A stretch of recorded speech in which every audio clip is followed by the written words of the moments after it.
Hi, welcome to YoYo TV. Telangana రాష్ట్రంలో రాజకీయాలు రసవత్రంగా మారుతున్నాయి. ముఖ్యంగా కాంగ్రెస్ బీజేపీల మధ్య మాటల యుద్ధం నడుస్తోంది. ప్రస్తుతం బీజేపీ టార్గెట్ అధికార పార్టీ కాంగ్రెస్. రాష్ట్ర బీజేపీ నేతలంతా ఇప్పుడు రేవంత్ రెడ్డిపై విమర్శలు గుప్పిస్తున్నారు. ఇందులో బీజేపీ శాసనసభాపక్ష నేత ఏలేటి మహేశ్వర్ రెడ్డి. అయితే ఇతను ఇతర బీజేపీ నేతల కంటే భిన్నంగా వరుసగా కాంగ్రెస్ ప్రభుత్వంపై అవినీతి ఆరోపణలు చేస్తున్నారు. మంత్రులు ట్యాక్స్ పేర్లతో పైసలు వసూలు చేస్తున్నారని విమర్శలు గుప్పిస్తున్నారు. అయితే ఏలేటి వెనుక తమ లీడర్ల హస్తం ఉందా అనే అనుమానాలు కాంగ్రెస్ నాయకులకు మొదలైంది.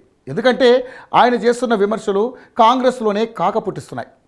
ఆయన ఎప్పుడు ఏ నాయకుని టార్గెట్ చేస్తారో అని టెన్షన్ హస్తం పార్టీలో నెలకొంది. ఇరిగేషన్ బిల్లుల కోసం బీ ట్యాక్స్ వసూలు చేస్తున్నారని ఏలేటి పరోక్షంగా ఆర్థిక మంత్రి భట్టిని టార్గెట్ చేశారు. ఆ తర్వాత కొన్ని రోజులకు ఆర్ఆర్ ట్యాక్స్ వసూలు చేస్తున్నారని సీఎం రేవంత్ రెడ్డిని ఇండైరెక్ట్గా అటాక్ చేశారు. దీంతో కాంగ్రెస్ లీడర్ల ప్రోత్సాహంతోనే ఏలేటి ఆరోపణలు చేస్తున్నారనే చర్చ కాంగ్రెస్లో జరుగుతోంది. ఎందుకంటే కాంగ్రెస్లోని కొందరు కీలక నేతలతో మహేశ్వర్ రెడ్డికి సన్నిహిత సంబంధాలు ఉన్నాయి. పార్టీ అంతర్గత అంశాలను సదరు లీడర్లే ఏలేటికి చేరవేస్తున్నారేమోనని అనుమానాలు మొదలయ్యాయి. ఈ విషయాన్ని కాంగ్రెస్ అధిష్టానం దృష్టికి సైతం తీసుకెళ్లారు. అయితే ఏలేటి తాజాగా రైస్ మిల్లర్లతో సివిల్ సప్లై శాఖ మంత్రి ఉత్తమ్ కుమార్పై యూట్యాక్స్ పేరుతో 100 కోట్లను వసూలు చేస్తున్నారని ఆరోపించారు. దీనిపై ఉత్తమ్ కూడా సీరియస్గా రెస్పాండ్ అయ్యారు. తనపై బురద జల్లే ప్రయత్నం చేస్తే సహించనని ఘాటుగా సమాధానం చెప్పారు. ఈ నెల 18న సీఎం రేవంత్ రెడ్డి బిజీ షెడ్యూల్లో ఉన్నారు. ఉదయం ఇరిగేషన్ రివ్యూ, సాయంత్రం క్యాబినెట్ సమావేశం పెట్టుకున్నారు.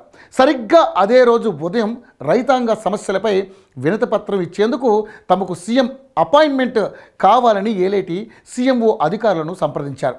సీఎం బిజీ షెడ్యూలు నేపథ్యంలో తమకు అపాయింట్మెంట్ ఇవ్వకపోతే సెక్రటేరియట్ ఎదుట ఆందోళనకు దిగాలని బీజేపీ లీడర్లు ప్లాన్ చేసుకున్న విషయం రేవంత్ గ్రహించారు.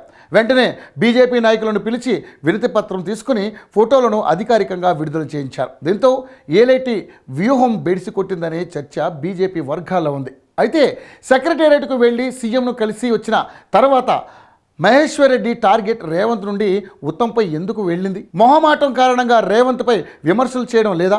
ఇంకా ఏమైనా ఇతర రాజకీయ కారణాలు ఉన్నాయా అని కాంగ్రెస్ లీడర్లు ఆరా తీస్తున్నారు.